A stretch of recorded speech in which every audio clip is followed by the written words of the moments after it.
আজ রবিবার 7ই আষাঢ় 2025 সালের 22শে জুন, সিংহ রাশি, সিংহ লগ্ন, লিও সাইনের জাতক জাতিকাদের দিনটি কিন্তু একটু সাবধানতা অবলম্বন করেই চলতে হবে।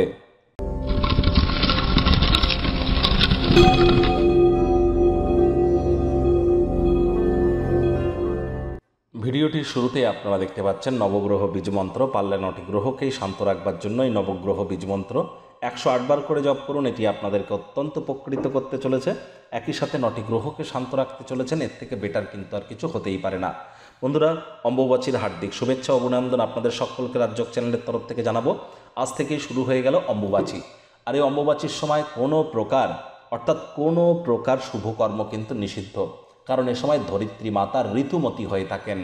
এ সময় বিশেষ করে নতুন কোনো বৃক্ষরোপণ, নতুন চাষবাস বা কোনো প্রকার গৃহপ্রবেশ, বিবাহ, নামকরণ, উপনয়ন, অন্নপ্রাশন এগুলি করা থেকে বিরত থাকতে হবে। হ্যাঁ, রথযাত্রা হতেই পারে, তবে যারা কালী, দুর্গা, জগদ্ধাত্রী, চণ্ডী, শীতলা দেবীর পুজো করেন তাদের মূর্তি, পটকে লাল কাপড় দিয়ে ঢেকে রাখতে হয়। এ সময় দেবী মাতৃশক্তি বিশ্রামে কিন্তু থাকেন। আর এ সময় অম্বুবাচীর সময় কোনো মন্ত্রপাঠ কিন্তু করতে নেই, কোনো ধূপ প্রদীপ জ্বালাতে নেই, দেবীকে স্পর্শ করতে নেই, তুলসী গাছকেও স্পর্শ করতে নেই।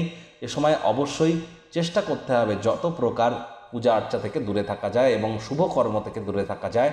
তবে হ্যাঁ, এ সময় গুরু যাদের দীক্ষিত আছেন, গুরুদেব যদি আপনাকে কোনো মন্ত্র দিয়ে থাকেন সেটি আপনারা করতেই পারেন, ইষ্টমন্ত্র জপ করতেই পারেন, এখানে কোনো প্রবলেম কিন্তু নেই।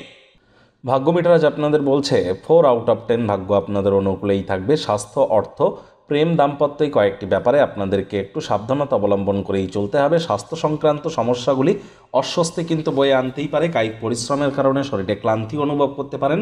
ওজন বুঝে ভোজন গ্রহণ করুন। রাস্তাঘাটে সাবধানে গাড়ি ঘোড়া চালান। কোনো প্রকার নেতিবাচক অনুভূতির আশ্রয় ভুলেও যেন গ্রহণ করবেন না, হতাশা গ্রাস করতেই পারে। অর্থগত ব্যাপারে ব্যয়বহুল একটি দিন, খরচ বাড়বে। কোনো প্রকার ডকুমেন্টস দস্তাবেজে সিগনেচার করবার আগে সব দিক বিচার বিবেচনা করে তবেই কিন্তু করবেন। চাকরিজীবীদের অফিসের পরিবেশ এক প্রকার বেশ। রবিবার হলেও অনেককে কিন্তু অফিসে যেতে হয়। বস কলিগদের সাথে ভাব ভালোবাসা বাড়বে। কর্মে গতি অনুভব করবেন। নিজের মেধা, দক্ষতা, ট্যালেন্টের দৌলতে প্রশংসার পাত্রপাত্রীও কিন্তু আপনারা হতেই পারেন।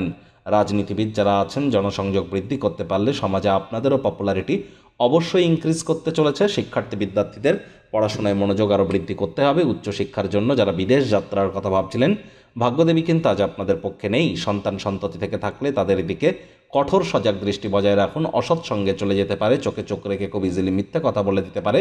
নেশা ভাঙের প্রতি আকৃষ্ট হতে পারে। শরীর স্বাস্থ্যের অবনতি হতে পারে। হাউসওয়াইফ যারা আছেন, দিনের শুরুটা তাড়াতাড়ি করুন। প্রেমিক প্রেমিকা, স্বামী স্ত্রী, ভালোবাসার মানুষের চরিত্র নিয়ে সন্দেহবাতিক হলেই কিন্তু ক্ষতি। আজ দীর্ঘ সময় পর ঘুমের কোটা কিন্তু আপনারা পূর্ণ করতে চলেছেন, যার কারণে স্বাচ্ছন্দ্য উদ্দীপনা অনুভব আপনারা করতেই পারেন। পরিবার পরিজনদের সাথেও ভাব ভালোবাসা বাড়বে। গৃহের পরিবেশ শান্তিপূর্ণ, নির্ঝঞ্ঝাট পরিগণিত হচ্ছে। আর কাছের মানুষজনদের সাথে কথাবার্তা বলার জন্য কিছু বহুমূল্য সময়ও নষ্ট করতে পারেন। টাইম ম্যানেজমেন্ট সম্পর্কে কিন্তু আপনাদেরকে জ্ঞান বৃদ্ধি করতে হবে। শত্রুপক্ষ, বিরোধী পক্ষ একটু হলেও শক্তিশালী থাকছে।